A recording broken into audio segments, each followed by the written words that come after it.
Ah, La promesse du large, je voulais faire un roman qui parle un peu de l'impact et de la mer sur l'âme humaine. Et donc c'est l'histoire d'un orphelin, Aidan, qui a perdu ses deux parents dans un naufrage quand il avait 11 mois, donc il les a pas connus, qui a été élevé par ses grands-parents et qui a préféré nier même avoir eu des parents tellement le drame était absolu. Mais à l'âge de 26 ans, il se passe quelque chose et là, il comprend que s'il veut avancer dans la vie, il faut qu'il affronte son passé, qu'il le regarde. Et il retourne dans le village de Bretagne au large duquel ses parents sont morts et il commence à enquêter.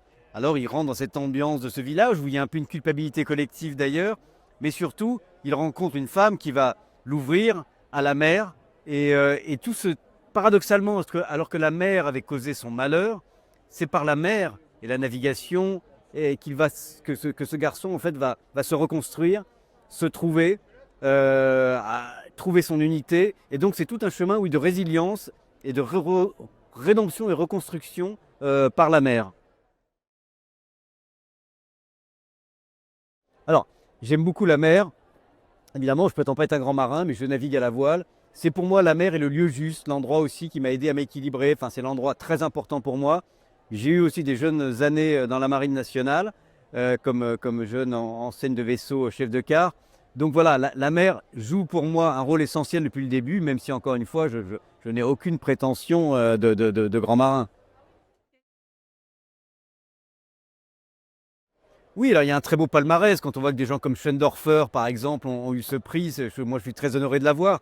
Et en plus, il y a un clin d'œil parce qu'il est remis à Toulon, cette ville où, quand j'étais encore une fois jeune officier de marine, eh bien, à l'époque, je n'imaginais absolument pas écrire un roman un jour, encore moins recevoir le prix de la part de l'amiral, du préfet maritime. Enfin, donc, je trouve qu'il y a une espèce de boucle bouclée qui est assez intéressante. Et je suis très heureux aussi parce que dans ce roman, j'ai aimé décrire les gens de mer, les marins-pêcheurs, les sauveteurs en mer de la SNSM, etc. Et justement, l'amiral, quand il m'a remis le prix, a parlé de ce monde de la mer en général, où en fait, que ça soit sous la marine, évidemment, la marine nationale, mais aussi bien tous les autres acteurs du monde maritime, je pense, sont des gens qui partagent une même vision du monde, parce que ce sont des gens qui aiment la mer. Et il y a cette espèce de, oui, d'unité de ce monde maritime, même s'il est très divers par ailleurs. Et moi, j'ai pris beaucoup de plaisir à essayer de le décrire et à lui rendre hommage à ma manière.